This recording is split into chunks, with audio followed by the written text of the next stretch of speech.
Hi everyone, welcome back to another episode of the Hull and Bat podcast. I'm Matthew Lill, and tonight I'm joined by Will, Nathaniel, and our special guest, Harry Cooper. How are you doing, everyone? You all right? Good evening, everybody. Good evening. The classic thumbs up by Nathaniel. It doesn't really work on a podcast, does it? No, not on the audio, mate. Not on the audio. Just even sign language doesn't make sense. The way it's going to work tonight is we're reviewing the West Brom Albion game, the Barnsley game. Going to do a little part in the middle about the England squad, and we're also going to chat to Baz Cooper as well about what he does and why he does it. So before we get to that, I do want to mention our sponsors and our partners. So to start off with first, I'm going to mention Hull City Retro. For anybody who doesn't know what Hull City Retro are, Hull City Retro are a company that recreates Hull City shirts of the past.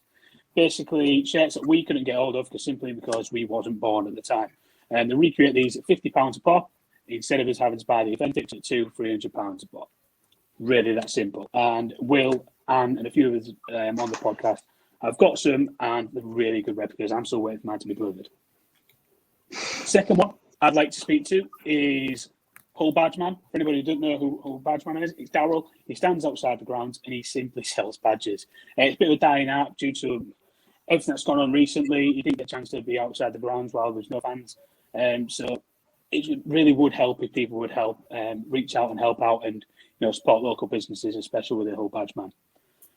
One of our final sponsors is Charlie Spalding Filmmaker. I mention it all the time. He's got a great portfolio. Some of the brands and some of the names he's worked with along the names of Adidas and Jackie Abbott. He's got a decent portfolio. It's worth checking out, especially if you're within the motor trade, because that's where he specialises.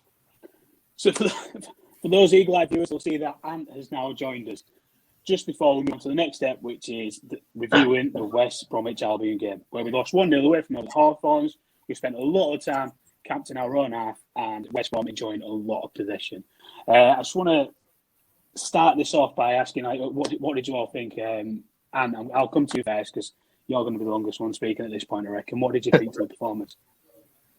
Well, it's a weird one, isn't it? Because in terms of our recent performances, it was actually quite decent in a defensive sense, because I think our biggest weakness this season, obviously other than not being able to score a goal, is the fact that we leak goals like our defence are a sieve. So it bodes well. So we looked fairly strong in the defensive sense. We didn't offer anything going forward, but we looked like that. West Brom were really struggling to break us down. And the frustrating thing is that their goal came from an individual error at the back, which was entirely preventable. West Brom lured us into that little high press trap and caught us on the thing and they scored, and then that's it, game over. Because even though we had a few chances in the last minute, you as a City fan at the minute, you don't actually think we're going to score. So as soon as you go 1-0 down away at West Brom, you know that you're in trouble. I know the credit where it's due for holding them out for as long as we did, because we spent a lot of time camped, and some teams were buckled. Some of the signs were similar to Swansea, where it finished 0-0. We spent a lot of time off ball, just watching, covering gaps, covering spaces. I mean, for you guys, what did you think? I thought they were really well organised, and if I'm honest, the chat in the press room before the game was very much that if West Brom aren't in front and aren't comfortably in front by half time, they would be booed off. And that was true to form. So I think that was a mark of a mini achievement for City, that they got to half time at 0-0, given they looked nervy the first 15 minutes. There was a bit of a kerfuffle at the back, and they hit the post, and Matty Ingram made a smart save. But that aside, they did. West Brom huffed and puffed, but didn't really look like scoring. And even as the second half wore on, I kind of felt relatively comfortable, which is not something I've like at Swansea, for example. While City were, as you said, were camped in their own half for long periods, I felt like at some point that they were going to be breached, that there was a goal coming. Yeah. I never really felt that at West Brom. And the goal was just ridiculous. It was one of those where all night Matt Ingram had cleared his lines well. They'd got the ball forward. Yeah, okay. They didn't have it kept coming back, because very often McGuinness, and I know McGuinness gets an awful lot of stick, but defensively he was exceptional at West Brom. And it's like, where's he been all season from the corner? Because he was heading everything away. But to give away, like you said, to give away such a sloppy goal, it really grates me because City could have got away from Albion with a point. And if I'm brutally honest, I don't think too many people could have complained if they did. Yeah, we didn't create a huge amount going forward. That said, in the last, if you include the last 5 minutes of normal time and then 4 or 5 of added time, for the last 10 minutes, Keane's had an absolute belter of a chance. And I would suggest if he had that now, he'd probably at least hit the target. Ryan Longman, had 2 really, really good chances. But in fairness to Ryan, he'd been on the pitch for a matter of seconds and hadn't been on a pitch for God knows how many weeks. So we're expecting the lad to come on against at West Brom with his first touch and pretty much score. He hit the target with his first one, and he tried to fanny about with the second one, trying to shift it on his feet. But we could well have nicked a point. And I'll be honest, I don't think too many could have complained. No, I agree, and it's a bit like, remember Bournemouth at home where we drew 0-0. I felt like they could have attacked all day and they wouldn't have scored. Yeah, and it felt like that with West Brom, and it needed to be something that we did wrong for them to score, and exactly that came. And I think it's all right pointing fingers and blaming the playing it short, but we've done that a couple of times in the game.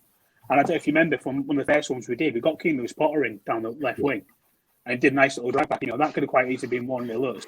So it's all right pointing the finger when it goes wrong, but you've also got to credit it when it goes right as well, I think. Yeah, I think you're exactly right, and I think look, I'll always be objective and fair, and I don't, I get the. I know I'm going off slightly at a tangent here, but I know the manager gets an awful lot of stick from supporters for what's gone on before, and I get it, but you have to be objective and say West Brom were playing in the Premier League in May, Hull City were playing in League One, and I think that those sort of things can get lost in translation. Similar to Bournemouth, were only in the Premier League the season before last. Fulham. We went to Fulham. And I'll be honest, when we're sitting there at half time, we're 2-0 down, you're thinking, Christ, this could be anything. This could have been. Yeah. At that point, it felt there like it could have been a Blackburn at home to Sheffield United. If any of you guys were at the Cottage, you may well have felt the same. But they stuck at it. And as the game wore on, with it, even at 2-0, they still had chances. And these are against teams that have got huge budgets. I don't. Again, you get caught in a narrative, don't you? And obviously, Grant has talked a lot about budgets in the last couple of weeks. We'll probably come on to why he's done that in a little while. But that they are genuine reasons to mention that City have had a decent go.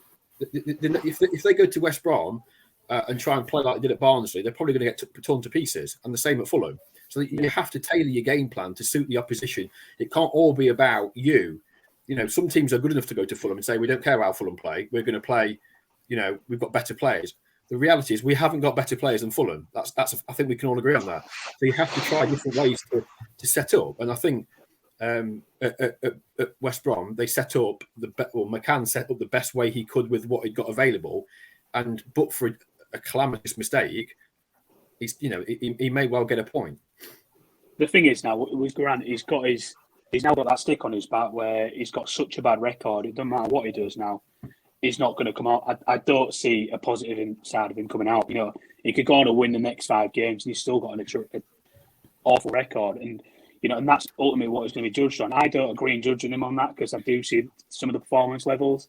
And I do see that we're only a whisker away sometimes from getting a better, more 1 point or 3 points. But, it's each to the run, and that's the beauty of football because everyone's got a different opinion on watching the same thing. So, I'll move on to Will and Nathaniel now. I want you to just give me a name each and tell me, who stood out for you and why against West Brom, if you've got one. Yeah, for me, probably because obviously following on from the defensive, I thought Jacob Greaves was an absolute rock at the back. For the entire defence as a whole was very good, but I thought Jacob Greaves really showed a lot of maturity at the back in that defence. I think he did that as well against Barnsley. I think he did it well against him. He did. He's guilty of sometimes making a couple of mistakes. That first one that he did against Preston where they put them through to make it 2-1 at the beginning of the second half. He's guilty of doing a couple of them. But more recently, you've seen him being the guy who's pulling people out of the crap, and I think that's good to see of him. That's a credit to his game. What about you, Nathaniel? I didn't see the game and I couldn't bring myself to watch the highlights, so I don't really know. I don't have a name. I know, but I mean, yeah, it was frustrating. I'll just talk about the game in general, if I can. I mean, it was frustrating to lose. Yeah, exactly. Just the result in general, I guess. But I mean, I think that game and the last one at Barnsley has shown that actually we can defend, which is a bit frustrating. Maybe we weren't doing that before, but if it's just been one silly error against West Brom, and it's not like they broke us down. So to only concede a goal we sort of created against West Brom was quite impressive, even though we didn't really have much going forward. And then, of course, keep a clean sheet against Barnsley was really impressive. So maybe, we started the podcast saying we can't score and we can't defend. Maybe, just maybe, one of those areas is being improved a little bit, which is promising. Yeah, exactly. And just to move on to the thoughts before the game then. So we spoke about what we thought after the game, after watching the game. We all look at it, don't we? Now before kick-off, we're straight on Twitter or we're on the score apps to see what the lineup is. And I'll put it to you, Anne. What did you think of the lineup when you saw it?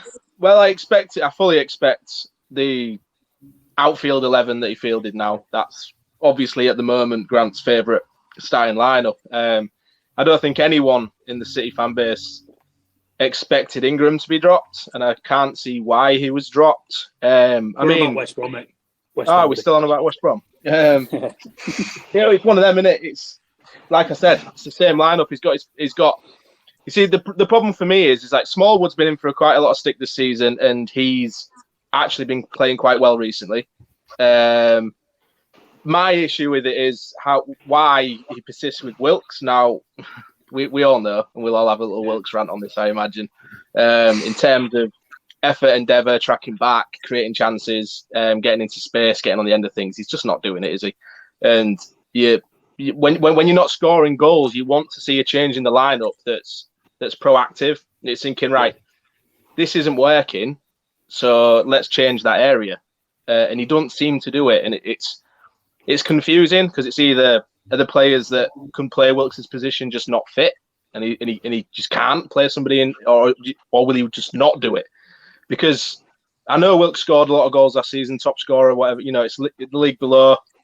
He did all right in the Championship for us when we got relegated. He was probably one of our better players, but he just doesn't seem to be at it this season. And it's just you want to see a change in the front three, because I think, like we mentioned before, Lewis Potter's taking far too much responsibility of goal scoring on his own, and it's affecting his game because he's lashing at shots, single-handedly trying to change it himself. McGuinness hasn't been as effective in that role that we used him so well last season. I think they're hitting it long. He's struggling against some of the better defenders in this league, and you just want to see something shift up in the front three. And then when you see the same lineup, you just kind of like, so we're not scoring again. But what can you do? I think it's easy to have that mindset when you've seen and you watch some sort of performances.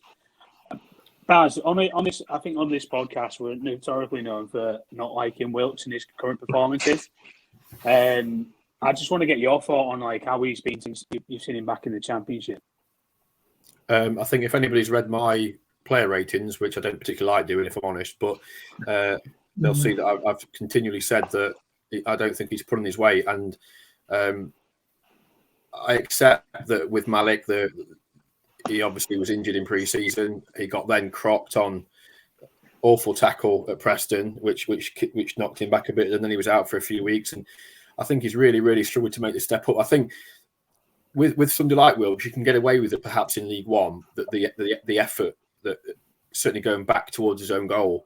The problem you've got at this level is you get punished, and I think Louis Coyle has been woefully exposed because of Malik's lack of defensive fortitude, if you like, and also going forward again, he's got that lazy look about him, and when he runs forward and he tries to twist and he turns, and you just can't get away with it. There was a couple of occasions on Saturday, and where we were sat in the main stand at Barnsley, right above the pitch, and you've got a really good view of him in the first half when he was going down the right hand side, and he was just trying too much. For me, and again, this is something I've said for weeks now, I would have Josh Emmanuel in the team in Malik's position, and I know that would theoretically take out, if you like, an attacking player in Wilkes. but I feel like we've been carrying him for a period of time now. And having Josh in the team would not only give us something, and he's actually very, very good going forward down to the byline himself, going that way, but he's exceptionally good going behind him as well. And that would also, we saw it in the second half at Fulham. Randall came off at half time and Josh went right side to try and, because everything was coming down that side. Poor old Louis Coyle was getting absolutely annihilated time and time again. And I feel that would have given City some solidity defensively, but also a different flavour down the right hand side. But yeah, for me, it's hard, isn't it? Because you think he scored an awful lot of goals, 23, 24 last season, and he's got the raw material that he's got. You think he's got the ability to step up, and for whatever reason, it hasn't worked. You thought the goal against Peterborough might kind of be a kickstart and give him the confidence that all strikers need, and it just hasn't worked. And I've got to be honest, I'm not seeing enough from him at the minute to say that he warrants a place. Even on Saturday, when he'd be really hard pushed to say that there was anybody that didn't play well at Barnsley. For me, he was the one that didn't play particularly well. Do you think he looks unfit, Barry? Yeah. From your opinion, because to me, I think he looks more overweight.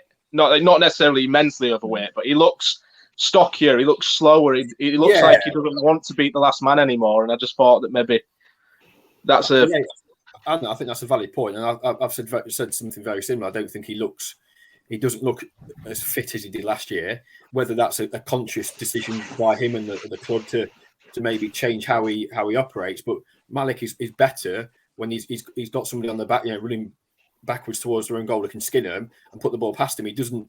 I'm at the minute I watch him play. I'm not sure what he's bringing to the table. I'm not sure. He twists and he turns, but then he goes into trouble or he gives it away. And I'm all for persevering with people and giving them a chance, because we as supporters, as media, we don't know what's going on behind closed doors. We don't know what issues players have got in their personal life. So it could very well be, I'm not saying there is, but it could very well be a case of something behind the scenes that's affecting his performance.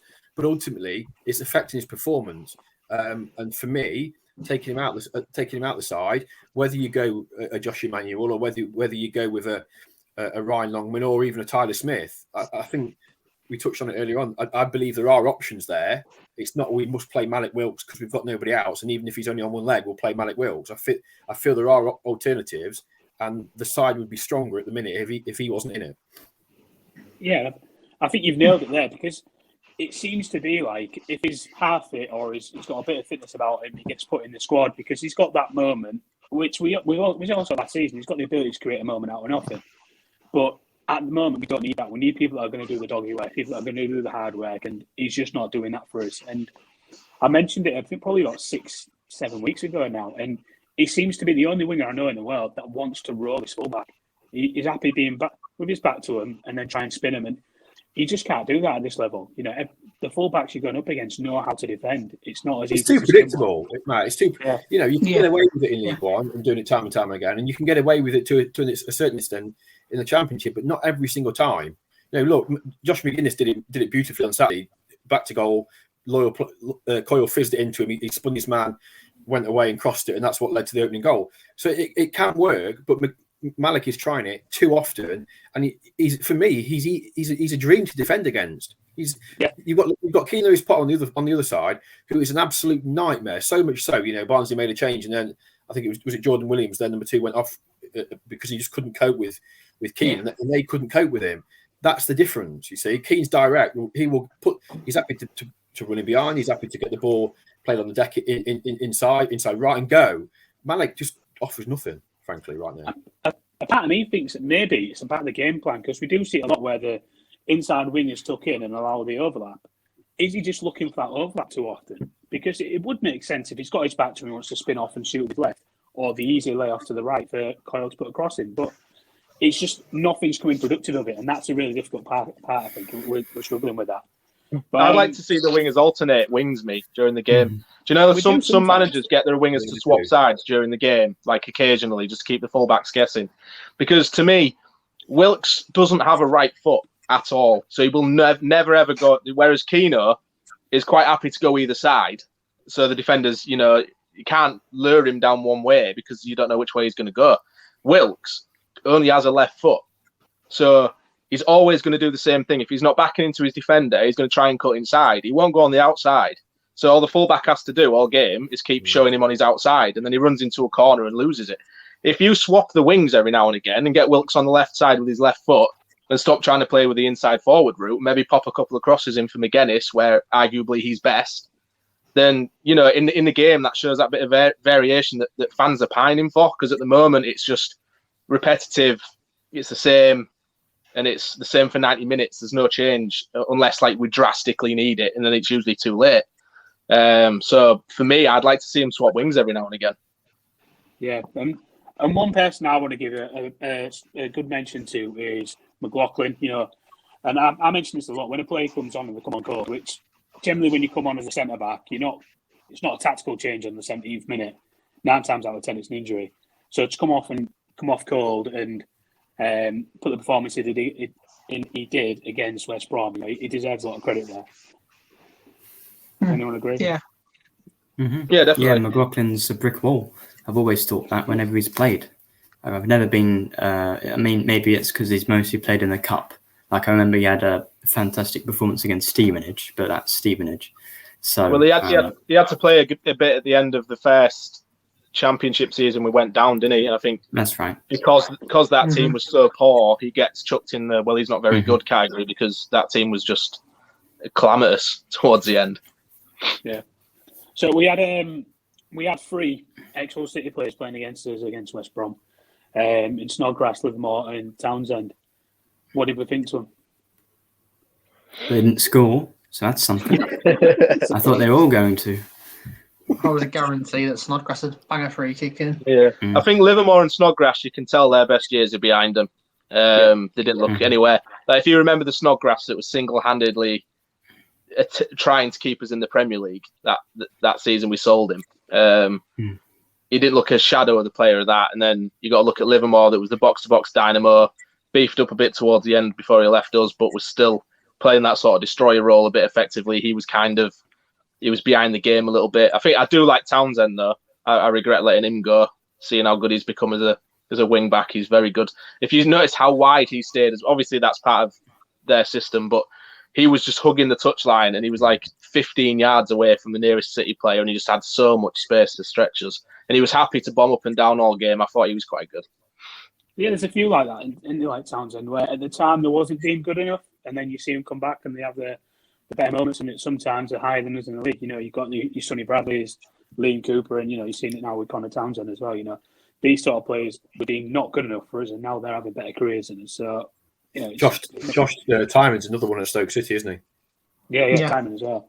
I thought he was really impressive a couple of weeks ago. He's a little bit of a different one, though, because he wasn't really deemed as not good enough for us. He thought he was better than us. He got given opportunity to go somewhere else. In my opinion, sorry. The option was to go to Stoke. So normally they're going below us out, they're going down a league or two. But that kind of sums up, you know, we in terms of the match stats, there was, I think I've got it down here, 17 goal attempts by West Brom to our 9. We both had 5 blocked shots. We only had 32% possession. And Ingram makes a massive 4 saves in comparison to Sam Johnston's 1. And Sam Johnston's in the England squad.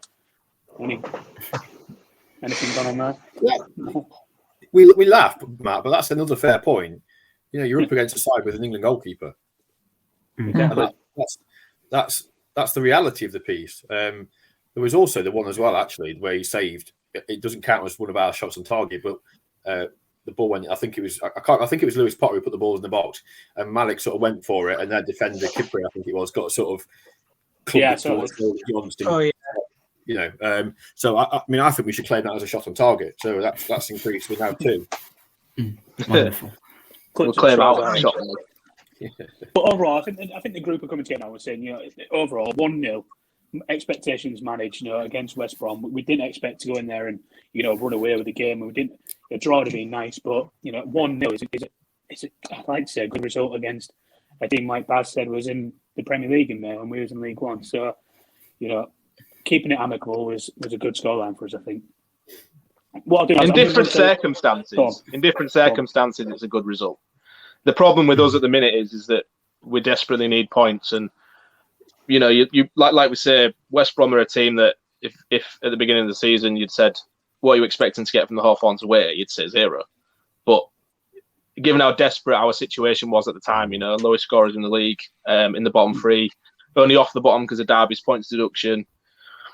It's one of them that, you know, we didn't come away with something. It's a tough one. Like I say, if we'd have been like mid-table, 1-0 away at West Brom, you're like, all right, that's fine. But we so desperately need points at the minute that it's just like, you know what I mean? It's hard. I think it's a tough one to say because you need points at any point during any season, you know, and you should have that desperate feeling no matter whether you're top of the league or bottom of the league. You should have that desperate feeling. And I kind of have to disagree with that because we should be going for points at any point, and at that point we just went in there to try and get the 1 point. And that's what we did. We went there for the 1 point. We was unlucky not to get it, I thought.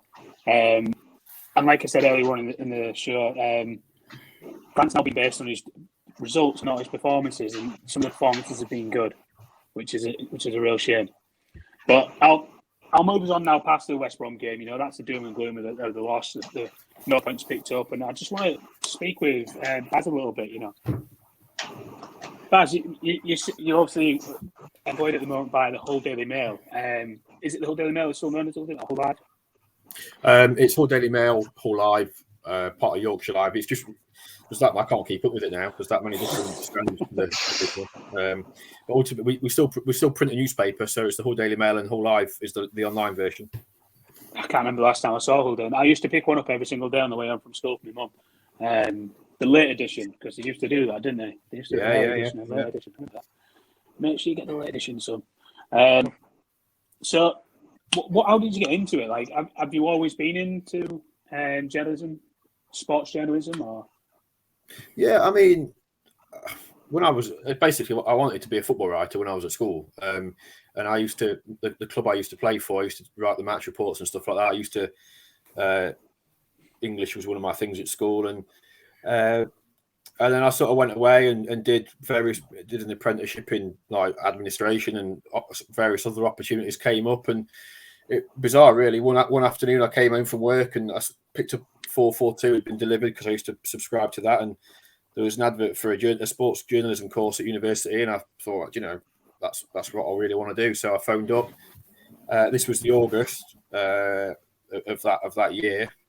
Ended up chatting to the John Rafferty was the tutor's name at the time, and funny enough, his lad was I think he was the bassist in the band The Kooks, if you can remember them.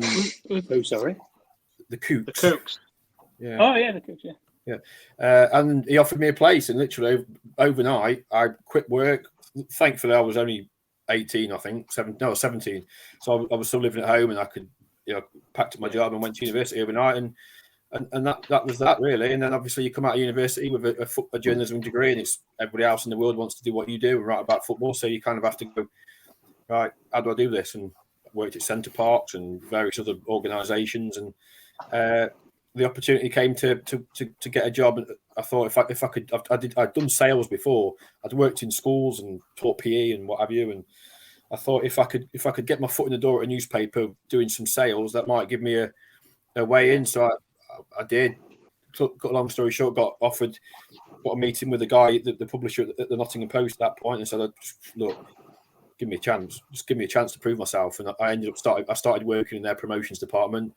My first day, I went over to the sports desk and said, look, lads, if you've got anything that I can help with, you know, I'll do. So I ended up doing like a Wednesday column, and then it started doing a Forest column thereafter, and then I covered Nottingham rugby for 2 or 3 seasons on a Friday night, just in my own time. And then it sort of morphed from there, really. Ended up covering Forest, did a bit of Leicester City around their Premier League title win. And that was pretty cool. But yeah, it's kind of been. Then I got work closely with the Forest. We were covering Forest, and we had quite, you know, in that. This is probably 4 or 5 years ago now. There's 3 or 4 of us writing about Forest every single day, and now obviously that's all been whittled down. You know, like I know up here we had John T and Phil, and then there'd be other help, but the industry's changed. So yeah, and then obviously Reach had a lot of because of COVID, Reach had a lot of restructure last season.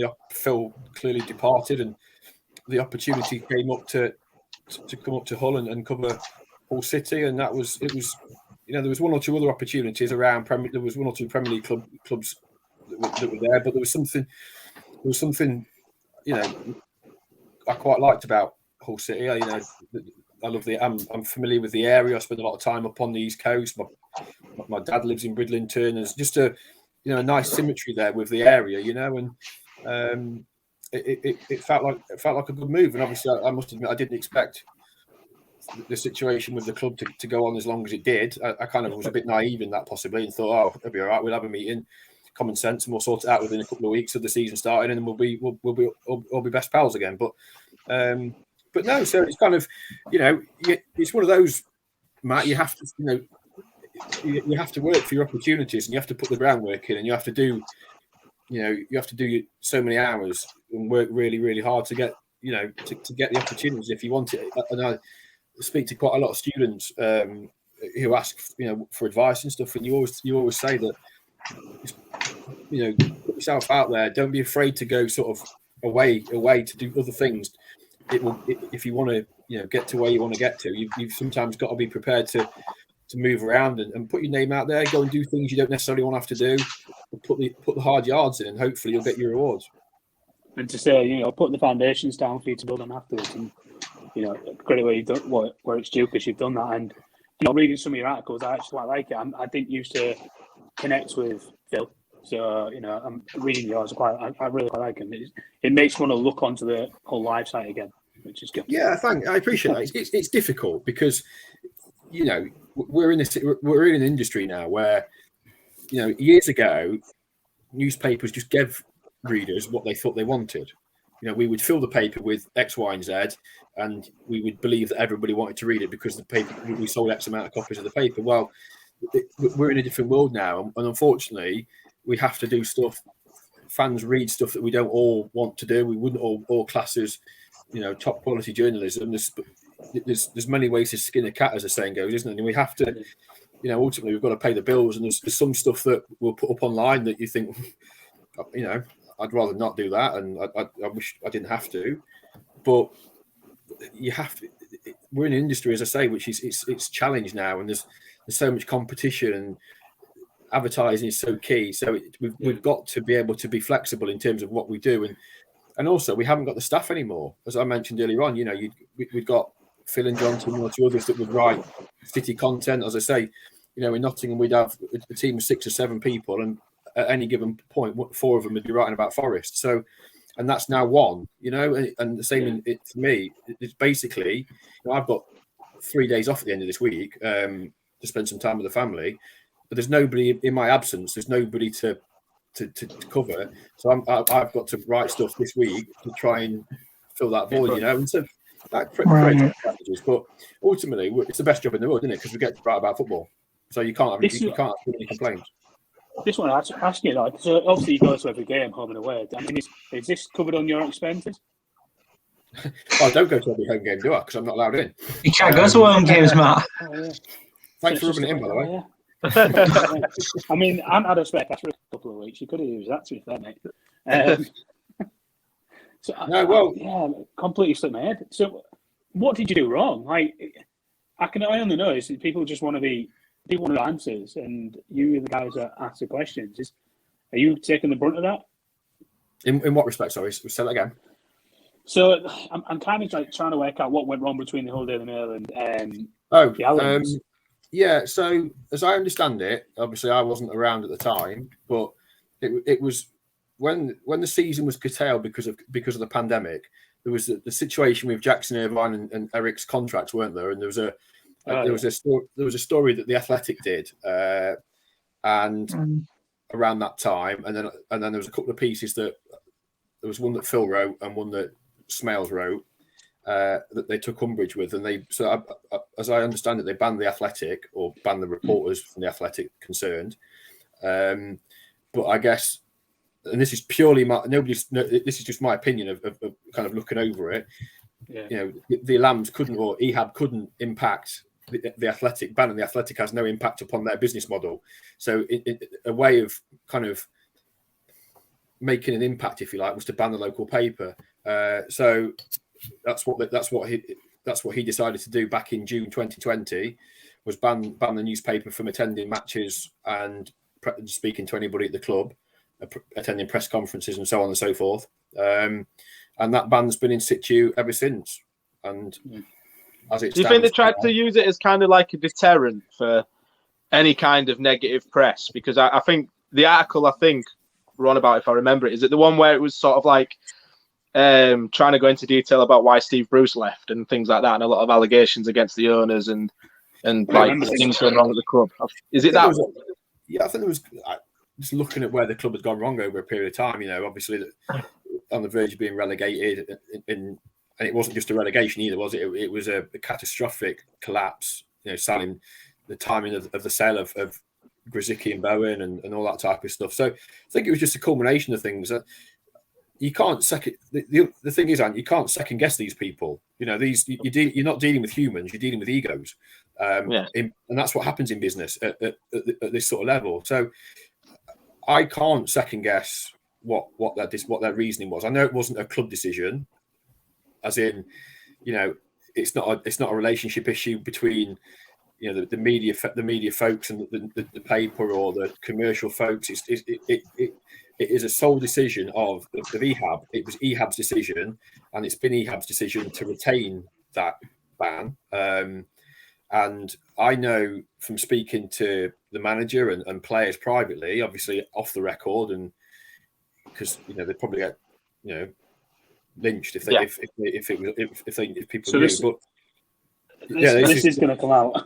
Yeah, well, look, we're all humans. I'm at an away ground. I'm not. If I'm walking past the team coach, I'm not going to ignore people. I'm going to speak to them and ask give them the time of day.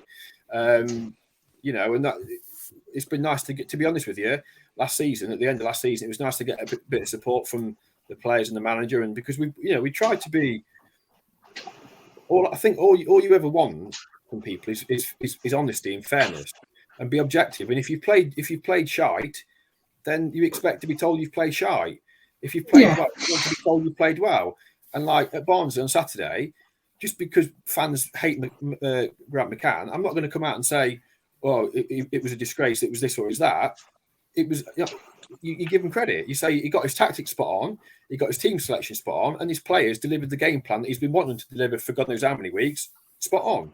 And so, but yeah, I mean, it makes it difficult, doesn't it? Obviously, it really makes life difficult, but it is what it is. To coin an old Billy Davies phrase, it is what it is, and you just have to get on with it. It's something I had no involvement with when it happened.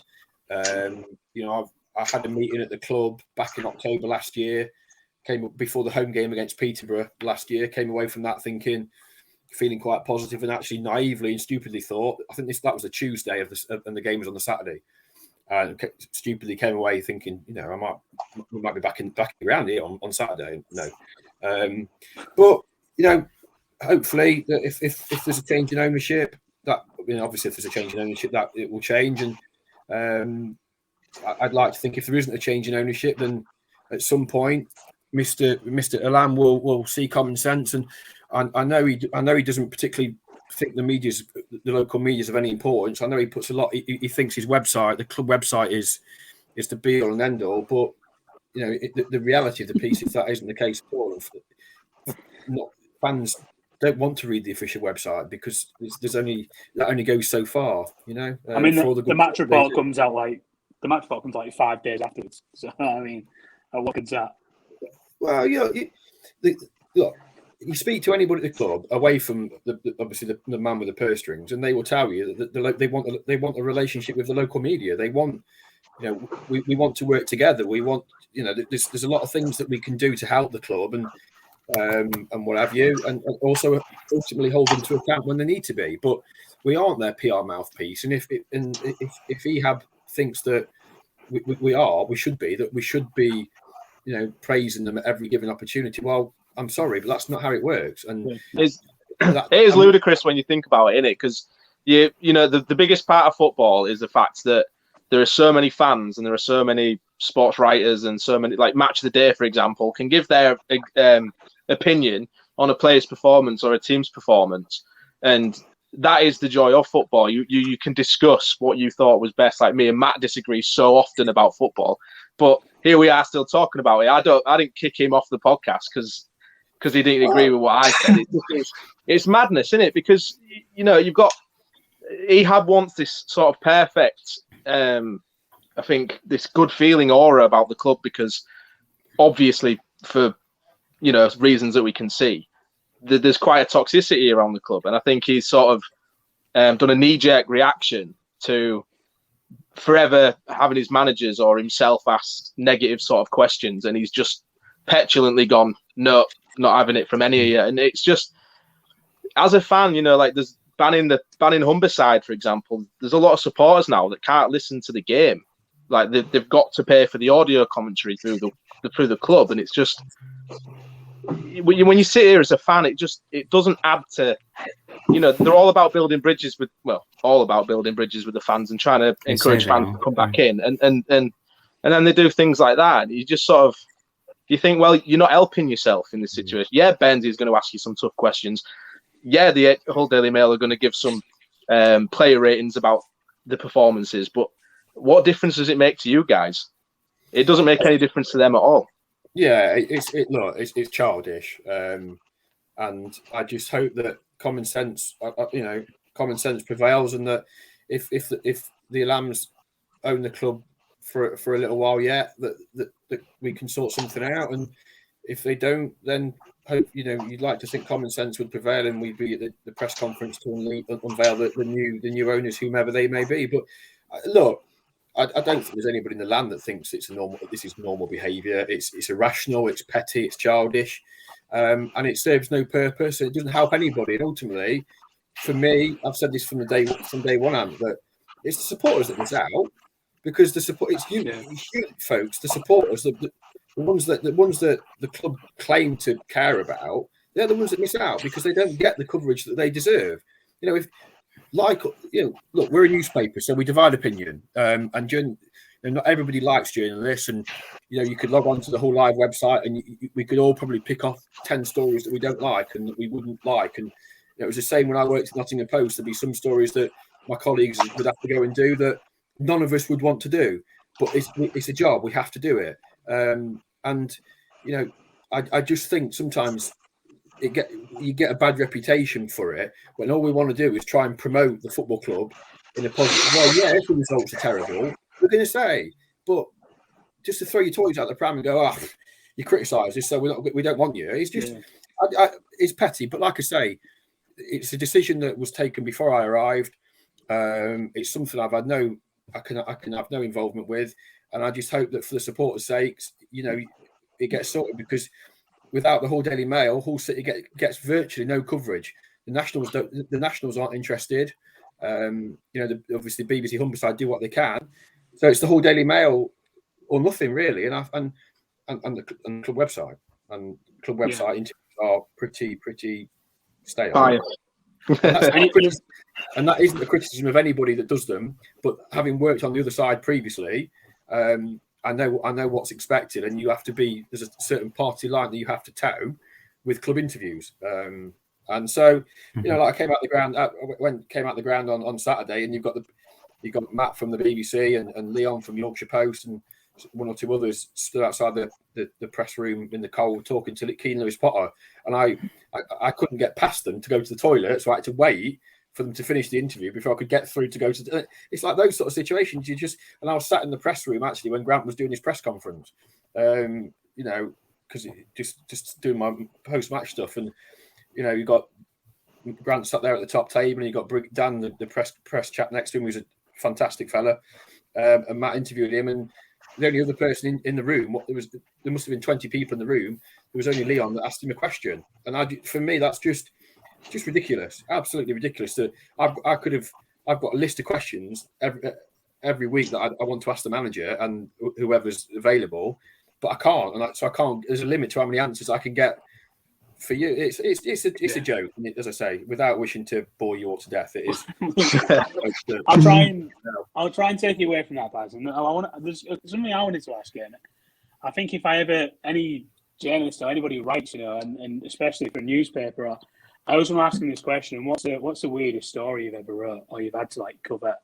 Like, I bet there's been some mad ones. Like, because you mentioned you've had to do stuff that wasn't football based. You know, you've had to, go lay foundations. What's the weirdest story you had to write? Yeah, I'll give you the weirdest one, and it's not what I've covered actually, but I happened to be in the newsroom when it happened, so that's kind of.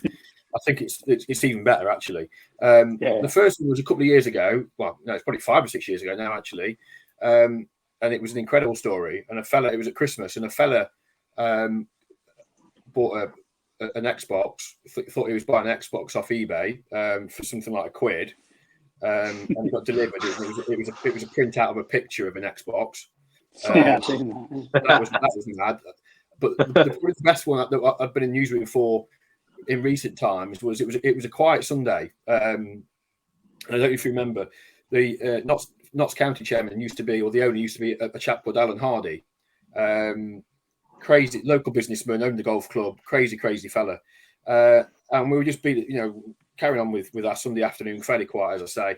And all of a sudden, we got a phone call to say that Alan Hardy has posted a picture of his penis on Twitter. And that was, I remember that. And then all of a sudden, that story morphed from absolute nothing to being just remarkable. And in the end, that we were trying to we got him on the phone in the office, and he was explaining why his penis was on Twitter and why he uploaded it. And then it turns out he went into everybody was obviously at the club was shell shocked, and he goes into to Meadow Lane the next day, and instead of like showing some contrition for his actions and his behaviour, obviously, which would have slightly embarrassed his family, I would think. Sort of apparently was Brand I can't even say it. Bragging on about the size of his manhood in the county dressing room for the players, down particularly well, as you can imagine. So yeah, I mean, you do get some crackers, and but yeah, those two always stick in my mind, and particularly the Alan Hardy one, because he was a larger than life character, that fella. See, I always think that there's going to be little moments where. Have you seen Afterlife on Netflix? Yes, brilliant. Love it. Yeah, and he's a press journalist, isn't he? And some of the stories you have to cover, like the kid who can play the musical instrument out of his nose, is it? And then, the guy who's got 5 of the same birthday cards for his birthday. I always think that's the sort of thing that's going to pop up. Do I have to do that one? Yeah, I mean, on that subject, one of my colleagues, this is years ago, there was a KFC restaurant was opening. And he got sent to live blog the opening of the KFC, and I always thought that's easy. But you laugh, and that's the sort of stuff that I'd read that. Yeah, that's it's that sort of what we would class as crap content. That's the sort of stuff that people love, and people. It is. And like I touched on earlier on, that. Years ago, you never knew what people are reading in the paper. Well, now we've got every stat in the world that can tell us who's reading what, where they're coming from, and what they had for breakfast this morning. Frosties, obviously. And they're the sort of stories, like the live blogging of an Audi opening, or stuff like that. It's just, honestly, it's insane. So next time you see what you think is a really shite story on Hull Live, you think, who the freaking hell is going to read that? That's crap. That's not journalism. I can guarantee you that story would have been one of the top read stories in the entire country.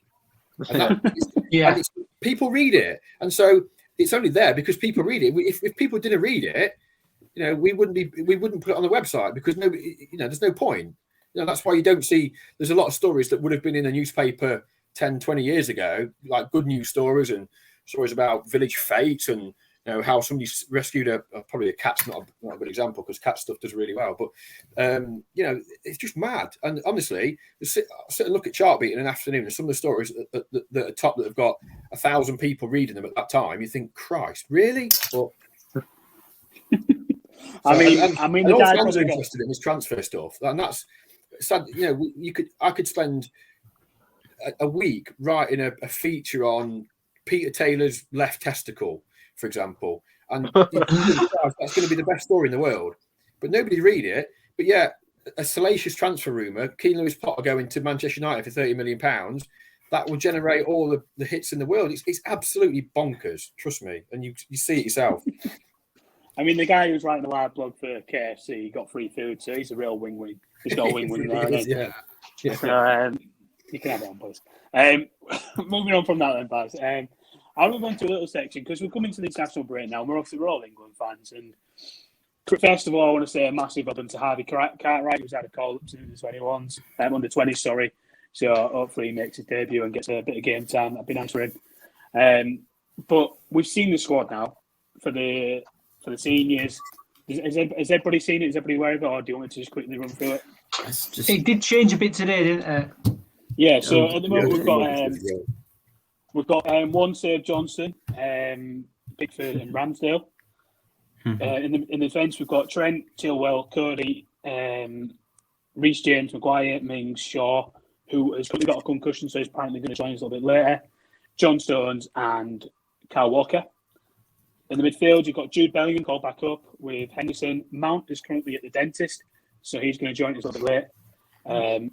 Phillips, Rice, James Ward-Prowse has dropped out for injury and been replaced by Emile Smith-Rowe. And then we've got Tammy Abraham, Grealish, Foden, Kane, Rashford, who is now withdrawn, so hopefully there's another spot there, and Saka and Sterling. Out of all the players you've got there, is anybody missing? Anybody who's deserved it on form recently? Yes, there is someone missing who might have been in the whole City shirt not too long ago. Go on, say it. Good on Jared. Oh, Jared Bowen. Yeah, 100%. You know, you look at the stats and how much he's contributed. I mean, he got another 2 assists yesterday, and I think the way Gareth Southgate's been recently in terms of giving the younger players a chance to step up, or even if it's just to get a cap, you know, he's been doing that. I feel like Jared Bowen falls in that category at the moment, a chance to prove himself. So it would be nice, but there is some other players missing, and I think that maybe are on the fringe. So I'm going to mention these names. I want you to give me a little yes or no on him. Cresswell, West Ham. He's had a good season. So. Mm-hmm. Especially if Shaw's had a concussion as well. Yeah, you could have him as a backup, couldn't you? Mason Greenwood on form. I don't think so. No, not above Bowen. No. Don't know. He's close, but no, I wouldn't. Tom Pope over Sam Johnston. Well, yeah, he's still a Premier League goalkeeper. That to his side, he's still playing games at the highest level. Isn't he? Yeah, and Burnley are usually quite busy at facing shots, so. Yeah, thanks to Sound actually. Trevor Chalobah. Bit early for him, I think. Yeah, no, not above the midfield options we have, I don't think. And I think these are two games that is you know, you've got friendlies for experiment, and these are 2 games that need to go out and just get done, win the games. I'm actually going on Friday night. It's a sellout, isn't it? So it'd be interesting to see what he goes with. But he'd expect him to get the job done. But yeah, I think worry about the likes of maybe Chalobah and whatnot after Christmas. Yeah. And the last couple, one that I think's really close to the moment, and I think he's unlucky to not be in with a shout, is Gallagher for Crystal Palace. You know, I think he's there or thereabouts for me. And it's look like this. Pardon? Palace have been a breath of fresh air under Patrick Vieira. What a job he's doing there. The style of football he's got on playing, the young players, brilliant. Their press has been brilliant. It's really good to watch. A lot like Brighton. I think Brighton have played really well this season. Some of their players have been really good. Cucurella's given a different option on the left-hand side, so they've been good to watch. That was kind of where I feel with that. I think Emile Smith-Rowe probably deserved to be in the squad in the first place, but it's good they actually did get the call up because he has had a good start as well. Yeah, I agree. And I think one that I'd like to see maybe get given an opportunity at under 21 level is KLP. It'd be nice to see if he got a little bit of. It's not uncommon that you see under 21s. You know, it's very true. So it's not uncommon to see that. It'd be nice to see if he got given an opportunity. City players don't get England call-ups. Above under 20. What would you say, Baz? I was going to say I wouldn't be surprised if Jacob Greaves gets some kind of recognition in the not too distant future. But you think that KLP, with the way he plays, I think this next between now and Christmas is key for him. If he can kind of really kick on from his performance against Barnsley. I actually thought he played quite well at Albion as well, to be fair, down the left-hand side, particularly that first half. He put 1 or 2 good balls in, and he looked a threat. And to be honest with you, even through as bad as it's been in terms of results and lack of goals over the last few weeks, KLP's looked the one. He's looked the threat, and he's looked the guy that's got the ability to make something happen. Yeah, it's not come off, but he looks the main outlet. If somebody's going to create something or finish something, it was going to be through him. So I'm glad he got his goal Saturday, because confidence-wise, that'd be massive for him. I remember watching it at the time, and it felt like an age. Do you know when you sat behind the goal? It felt like an age waiting for him to get that first touch in. I was like, just get that touch in, please get that touch in. And then he puts it away, and obviously it's right in the stand. So yeah, that kind of touches on the England squad. I think if we do look at someone going up to under 21s first, we're knowing how they like to pick the bigger players, it's probably going to be Deshaun Bernard, isn't it? The way he's playing. He's a Man U player. Yeah, that's what I mean. So he's having, realistically, it's probably going to be him, innit? But finally, I think we'll touch on the result. Barnsley, we all enjoyed it. Some of us we won. First hand. Yeah, finally. It's kind of going up a little bit in our group chat beforehand for the podcast, because me and Joe went and was trying to get Ant and Will to come, and was like, no, we're not coming. And ultimately, they missed Whoa. I was going to be coming until work decided to keep me back. Oh, okay. And I'm very devastated at that. So, going into the game, the thoughts are it's a must-win game. Obviously, we're away at a team that's only one place above us, and the first bit of news we get given in terms of team news is Ingram's dropped and Baxter's in. What do you think? Well, Twitter was livid. Yeah, I was more baffled. So angry. I was just confused. I think everyone was equally as confused. We didn't quite understand it, especially when you see that he made 4 saves during the West Brom game. You kind of think he's doing his job. But on hindsight, and now we've seen the game, if anybody else who watched it, I think you say everything that was put at him. Granted, the one bottom corner, so he didn't have to massively move out of the way, but everything he was tested with, he saved. But the other thing that separated him and Ingram for me was the speed of his distribution and the willingness to play a bit more of a riskier ball out, which meant we could get out straight away, as opposed to those 10 passes we normally try from centre back to left back to left back to centre back and so on. So that was a big thing for me. The over there striker to the left back or the right back. Did you notice that, Baz? Yeah. Was it a shock? It's difficult, isn't it? Because we always talk about, when a manager makes the change in goal, it's always a big decision. You can't really go back from it. So there was an element of surprise, but yeah, I thought he dealt with everything really well. I thought he looked really assured. I thought that, to me, it felt like they communicated a bit better. It felt like there was a clearer path of communication. Now, I almost feel stupid for saying that, because Matt Ingram has been played all last season and has played 16 games of the Championship season this year. So, and it's relatively the same back four, but for Bernard. So, but I just felt that there seemed to be there was a bit more clarity of thought there. There was one moment in the first half, quite early on, which I thought was quite interesting as well, where Baxter's kind of rushed the goal kick and kicked it straight out of play, and Grant came out to the edge of his technical area and was like that to him, calm down. And from then on, he was apart from one moment in the second half where he had an absolute mental block where he came chasing out his goal and caught out. But yeah, I thought he was really good. I thought they looked more solid. This defensively, particularly in the first half, I still thought they looked nervous, and there was I think it was Devante Cole had a free header from inside the 6-yard box, or just outside the 6-yard box, I should say, where he should probably hit the target. Against better opposition, it may have been different, but that's ifs, buts, maybes, and whatever. But yeah, I must admit, at the start of the season when they signed him, I thought that by the end of September that Baxter would be number one, because I think he's a brilliant goalkeeper, and he showed it at Accrington last season what a top class goalkeeper he's going to be further in his career. I think Matt's and he's done well, Matt. Let's not be fair. Let's not be unfair about it. He's played really well. He has made mistakes, and there's been a fair few goals that have gone in that he should, personally, I feel he should have done better at. Yes, he's made some good saves, but the ones he's let in, I feel he could perhaps have done better. The West Brom goal obviously came from a sloppy kick out. So I feel he's got a job on now getting his place back. Yeah, I agree. And this next sentence comes on the back of a goalkeeper who lets in a lot of goals, but it seemed like the defence were a lot more confident with him behind him. And not because England didn't make a lot of saves, but more so I think it was the confidence in terms of how quick they'll be able to get out, the further up the pitch they'll be when that ball comes out, as opposed to receiving it on the edge of your box, and you've still got all that way to go to create an opportunity. I remember at one point in the first half, he's throwing the ball over the halfway line. I can't remember last time I saw Hull City play do that. I'll tell you, I know it sounds daft to say, but again, the defence has got a lot of stick this season, and some of it's been warranted. We've got to bear in mind that, for the most part, your two centre-halves are 21 years of age, having never played at this level before. And also, every mistake they make is amplified by a million because we can't score goals.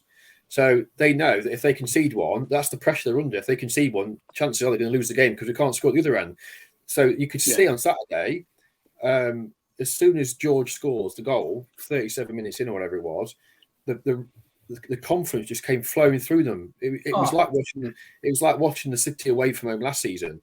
Playing with a swagger, playing on the front foot, they just cut Barnsley open for absolute fun. And to be fair, 2-0 for me, 2-0 flatters Barnsley. If we're coming away 3-0 for City, I don't think anybody can genuinely have a criticism and say that's harsh, because City were on a different level to them for the most part.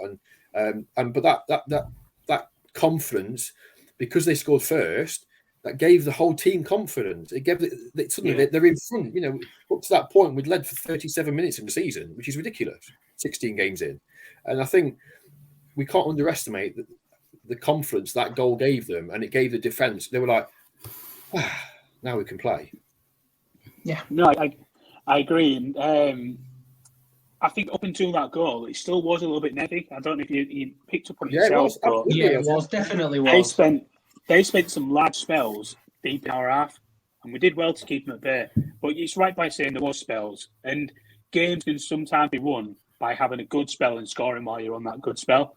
And thankfully, they didn't do that, and it meant we got an opportunity to go to the other end and take control of the game. And I think that's what changed it for us. We scored at a time when we was on top, and we don't often do that. And that's always a time to build on. I'll ask you one at a time. Will, I'll start with you, and give me a positive from the game, because there's so many. I want one off you.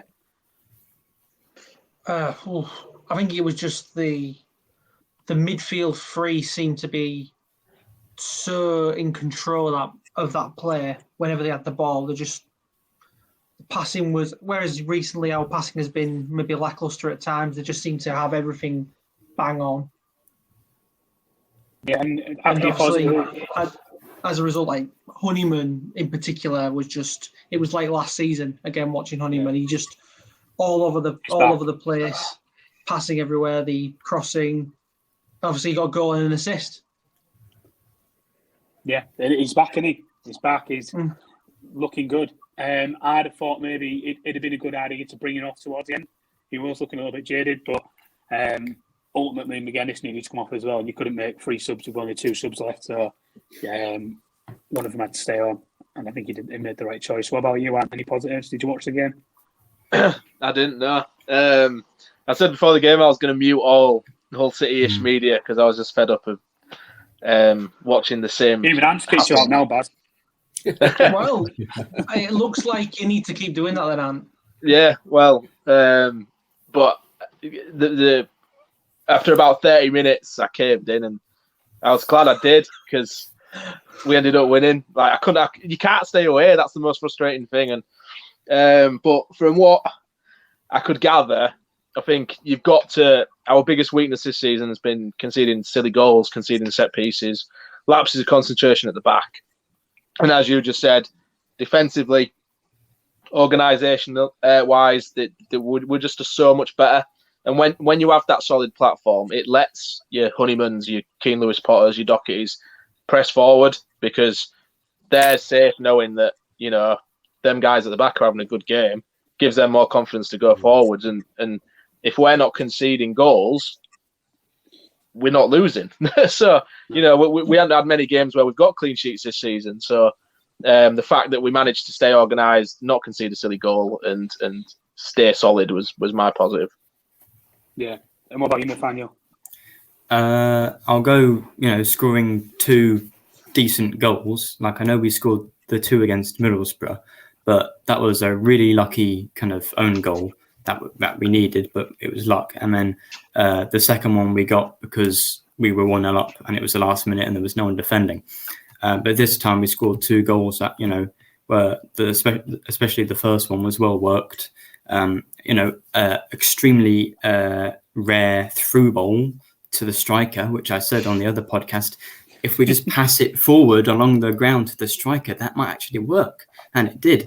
So that was good to see. And then, it was another kind of through ball to get Lewis Potter. And that second goal for Lewis Potter is like one of the only times we've ever had like a one-on-one shooting chance like that in forever, it feels like.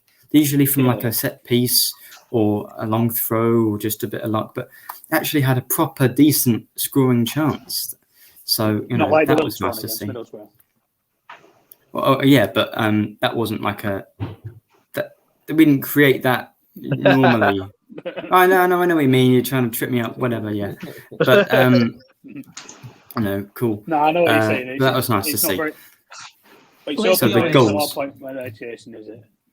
Nathaniel, you're just upset because Longman couldn't add the icing on the cake. Oh, no. I mean, I was absolutely devastated. I was listening on the radio and I heard he had the chance and then I could hear the thwack of the post. I was just mortified. I mean, if Longman had scored, then, I mean, I'd be just, buzzing. I wouldn't be able to. Now.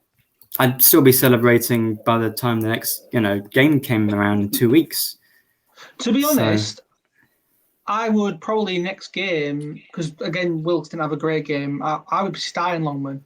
You've seen the light finally.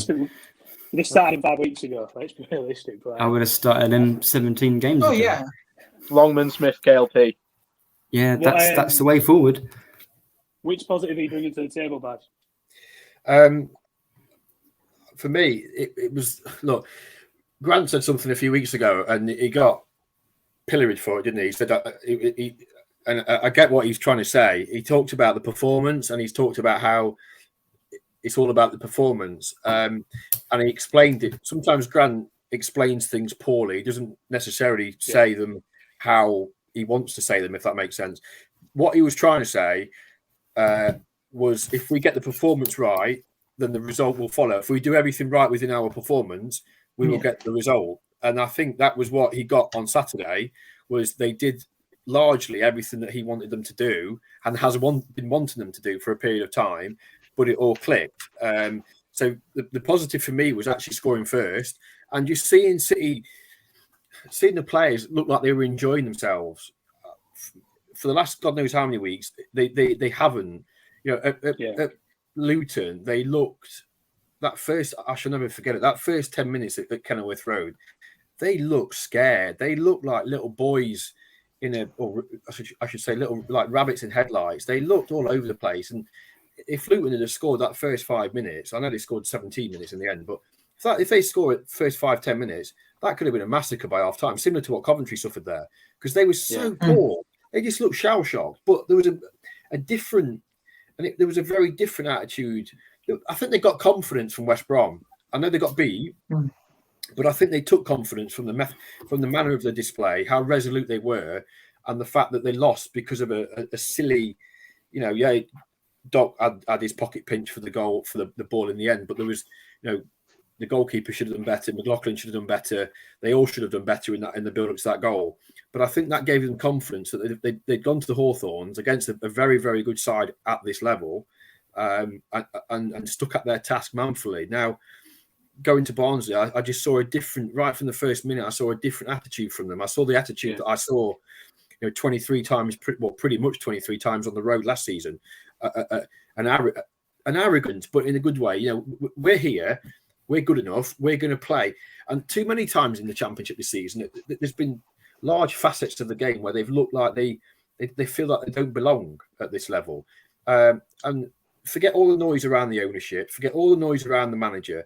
This is a group of players that worked their absolute knackers off last season to win the league like they did, to go up to win promotion as League One winners. To see them like cowering in a way in so many games has been sad, because they put so much effort in last year, and if they weren't careful, this season was just going to, before they know it, they were going to be League One footballers again.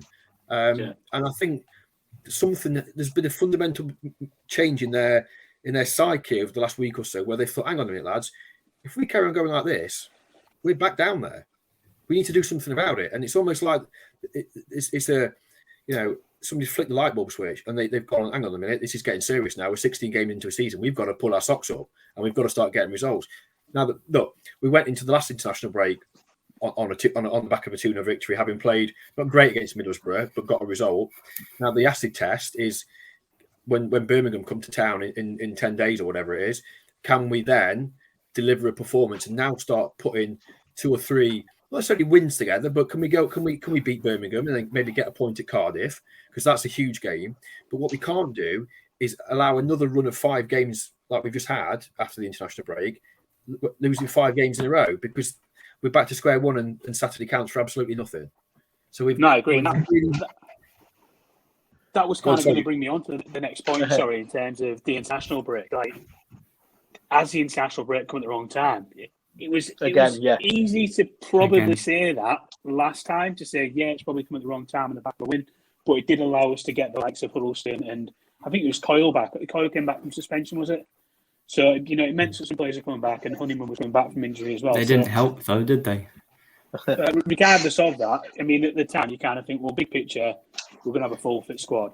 So it's probably good that we get to have this little rest now on the back of a win. And, we kind of think it's going to come back. The problem with this young squad, they're going to, they're this season and every game is going to be decided on their confidence levels. Because we've got such a young and experienced squad at this level, there's going to be elements of self-doubt when they go into games. Like Baz said, when they went to Luton, they were just, quite often this season, we're going to see them get overwhelmed. When we win, you hope that there was a game on Tuesday, because at the moment, they're going to be absolutely buzzing. They've just gone away to Barnsley. They won a huge, huge game that they knew they needed to win. They're going to be absolutely bouncing off the walls. And now they've got to wait another 2 weeks. And when they come back, it's going to be another one of them where the momentum's gone. You don't want to halt the momentum. You want it to keep going and go. And it's the same with the Middlesbrough one. Like, we didn't play particularly great against Middlesbrough, but we won. Whereas Barnsley, we played well and won. They will desperately have wanted a game quite quickly, but they're not going to get one. The good thing to come from that is obviously you've got the muscle memory. As weird as it sounds, you've got the muscle memory of playing well and enjoying playing well. And you've got the adrenaline that comes free with that as well. And that's what we're thriving off. And sorry, Baz, I jumped in. No, you're fine. I was just going to say, the international breaks are a pain in the arse, aren't they? But I think it's one of them where you can make it suit any narrative, really. I thought after the Middlesbrough game, it actually came at the right time for the reasons we've just said, that it had been a long run, from the last one. We played a lot of games, a lot of long trips. Swansea's a heck of a trip. Blackburn's not a great trip in a midweek. You've got various injuries and what have you. And I felt like it was just a good time to go and breathe. And conversely, with this one, I'm kind of like torn. Where part of me, I totally agrees with the momentum, because City have we've had no momentum all season probably since the first day actually. And you kind of think if we were playing tomorrow night or Wednesday, maybe that would be a good thing. But then part of me is like, well, maybe actually it's been such a heavy period. 5 defeats has taken a lot out of them, and then the amount they would have expended at Barnsley getting that result and the relief and just going home and going, bloody hell, thanks, lads, we've finally got a win. Maybe the break might do them good. Look, it is what it is. The break's here whether we like it or not. And I think what they have got to do is use this time effectively and come back. I want to ask you something, actually, if it's okay. You four, because obviously I'm not allowed to home games, so my perception is different. But I feel from watching and following it as I do, that the players fear playing at home in front of because of the atmosphere, because of the low crowd, the feeling around the ownership. Obviously, I didn't experience that last year because nobody was there. So, but it kind of like, are they? Do you sense that That players was are a bit frightened? that was a worry and a bit of an apprehension for me coming into the season. But I've kind of got to give the credit where it's due, and a lot of people around us will probably back this up. They're not really that negative in terms of, as a group, vocalising towards the players directly. In terms of Some being points- really quiet, I mean, not so much because I know that the fans have been really good towards the players, but just in terms of like the overall, atmosphere, if you like. I always feel it's quite expected it a lot worse, it nervy was. rather than. Yeah. I think it's always quite a nervous atmosphere, especially before the game, regardless of who we're playing. I mean, I can imagine being a City player. I wouldn't want to play at home. Yeah. Personally, because the problem is that the toxicity amongst fans towards the owners and the manager creates, even subconsciously without them realising, this, I think, nerve and tension in the players, because they know as soon as we go 1-0 down, they've lost the fans. Not necessarily the fans against the players, but the fans then turn against the manager, who, in turn, the support kind of quietens down. I mean, I ain't attended any home games this season because I haven't been able to with a new job, but I can hear and see, like, kind of, I get a vibe from watching it that I would hate to be a player playing at home in front of our fans at the moment. I honestly don't think it's that bad. I'm shocked as to how much better it is than what I thought it was going to be. Whether my expectations were a lot lower, but you get the odd people that shout a little bit, a little bit of crap at. Overall, considering where we are in the league and the runs we've been on, I think it's been pretty good in terms of positivity. Will'll back me up. When we're like 1-0 down, there's still a lot of chanting and positive chanting. Chanting all City songs. Not we want McCann out. That only started at Peterborough. A long time before that, we was on bad run. We're still behind him. And that's the. To answer your question, I don't think it has been as bad as people are making it out to be, or what we thought it was going to be. Yeah. So, I've asked the question in terms of the international break, whether it's come at the right time or not. As McCann bought him, McCon, whatever you want to go with. It's a typo, but I've said it. Has McCann bought himself a bit of extra time? 2 games. I would say he's in the job until a takeover happens anyway. That's true. So regardless, I suppose if in any other normal case, yes, he has bought time with a victory, but I think he's gone beyond repair. As long as all of the takeover news is going about, if it does happen, he's still going to be in a job as long as that's happening. And I think I asked this question on the back of what's been a bit of a strange weekend in terms of sackings. We've seen Dean Smith go on the back of 5 losses. Who's a massive Aston Villa fan.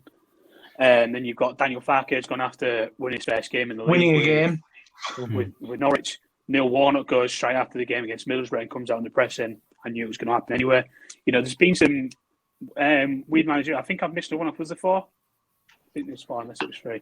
But not really. there's no surprise with Warnock when Chris Wilder's come in the next day and it's been announced. Something clearly been going on in the background and he probably knows all about that. Given the 2 weeks international break to work on his team, didn't it? What does everybody else think? Do you reckon McCann's on? Do you reckon he's been given a couple of extra games on the back of that? I think it's gone. The problem with McCann is he's gone. The goodwill of the fans from his title wins just gone. There's no way for him to repair it unless he went on some unrealistic huge win streak and we ended up in the top half of the table. The problem is that every loss now, everyone wants him gone.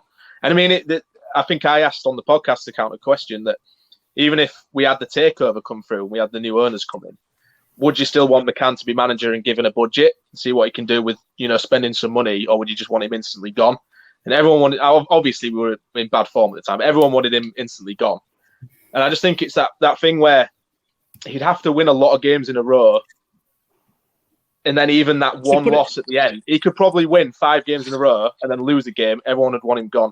It's just in that situation now where he's beyond repair for me. Let's put it into perspective then. So currently I think he's on a run of 18 points from a possible, is it 108? Or maybe 111? Yeah. If he wins his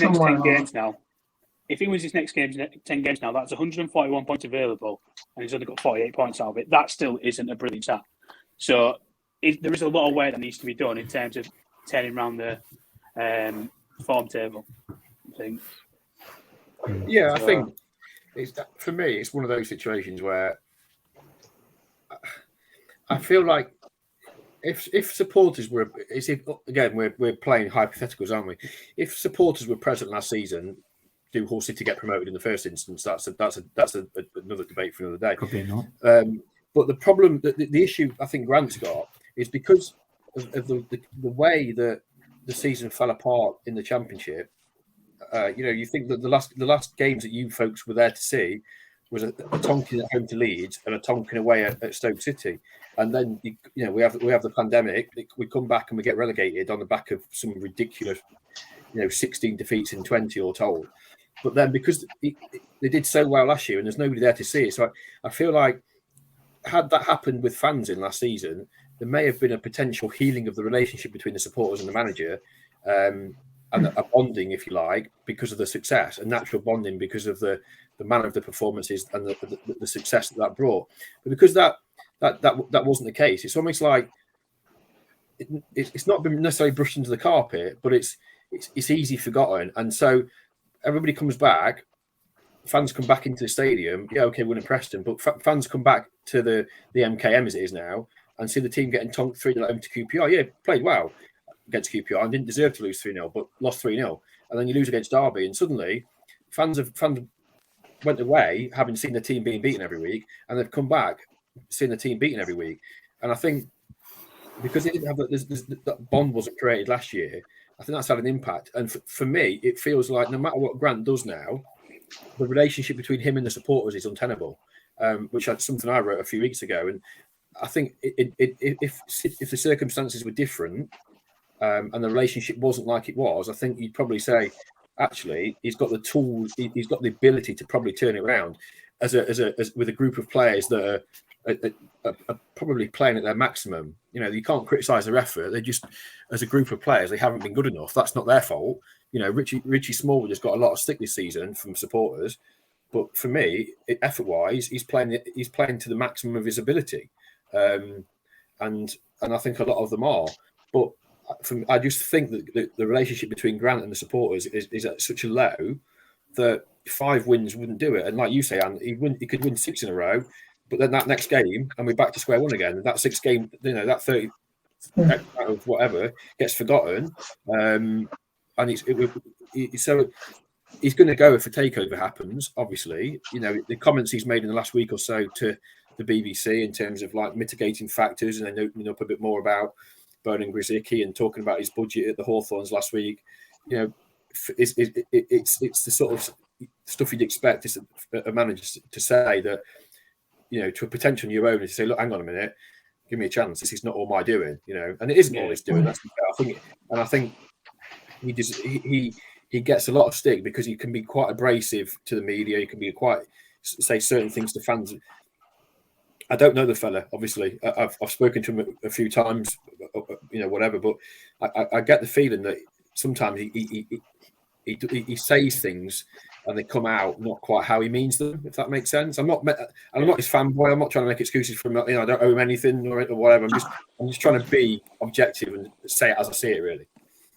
No, I think what you're doing is you get information, you see it how you see it, and then you relay it back. Whereas a lot of fans don't get to see that side of it, and all they get to judge him on is he put 11 players out and those 11 players lost a game for him.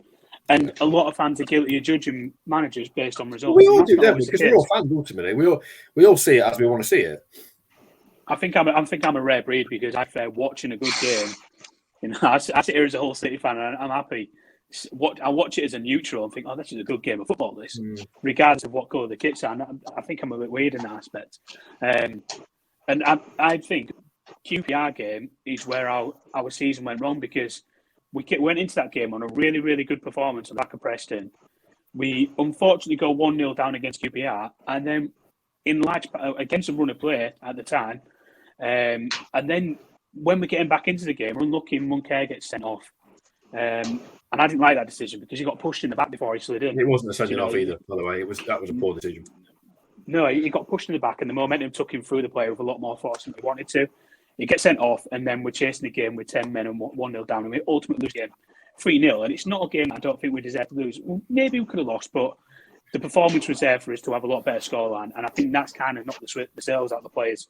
Monkey struggled to get back in the team, and he really drove us forward in both games. And I think that's kind of where we went downhill a bit, and we've struggled to recover from that moment. That's my thought, anyway. Does anyone think we'll make any changes going into Birmingham when we come back? Emmanuel coming for Coyle. Emmanuel definitely will come in for Coyle. Obviously, Coyle left wearing a protective boot, which is a bit of a cause for concern. But Emmanuel came on and had a good performance. I'll say it because Nathaniel's not here. Longman to start up of Wilkes. Yeah, I'd play Longman over Wilkes. And I'd probably play I'd give Tyler Smith Steinberg again as well, because I thought, even though obviously it was late on in the game and Barnsley were a bit tired, when them three were on the pitch, they just seemed to have so much chemistry together.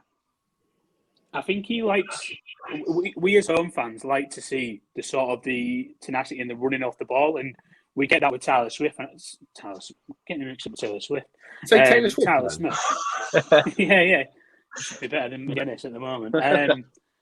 But when we saw him playing against Bournemouth, that really did off the ball. It gave us something that we haven't seen in the Hull City set for quite some time, and I think that's kind of what we need to start with against Birmingham.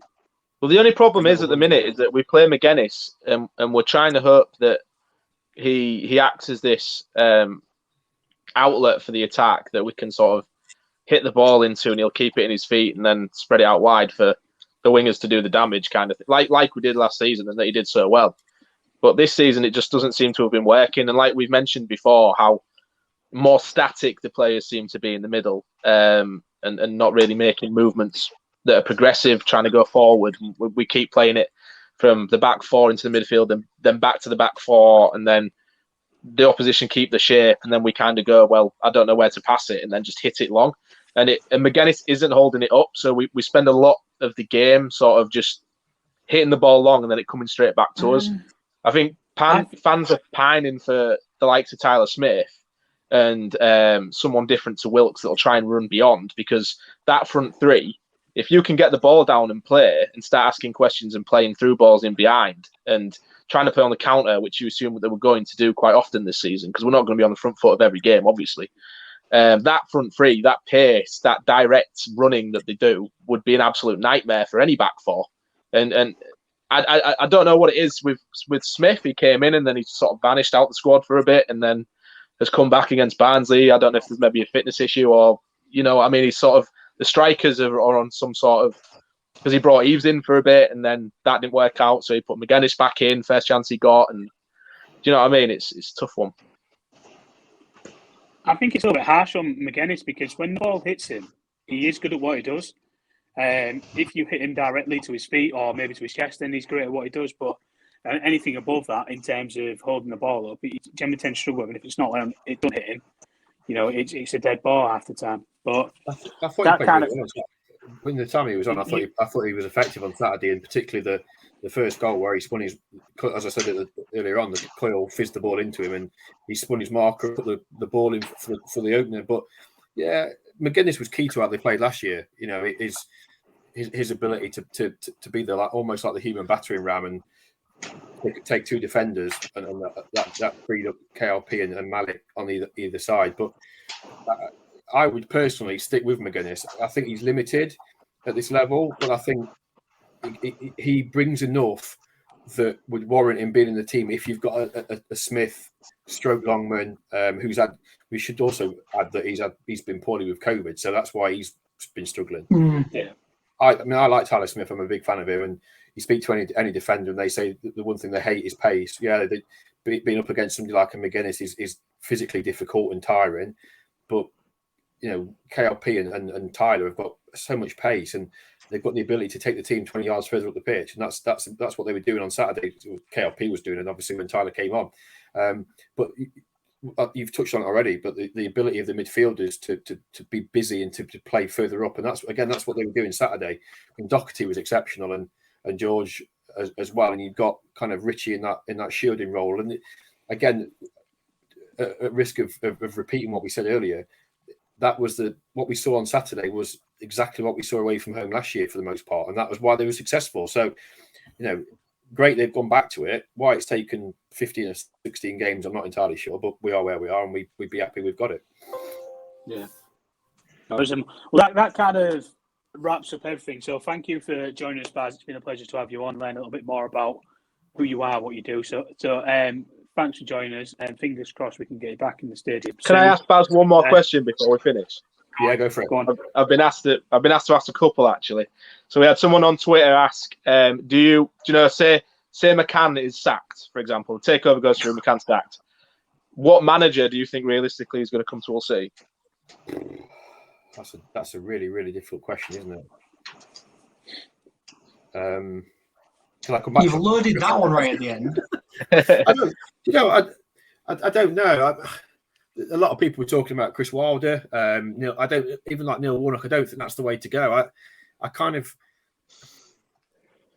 I'm not sure really. Now you've asked me that.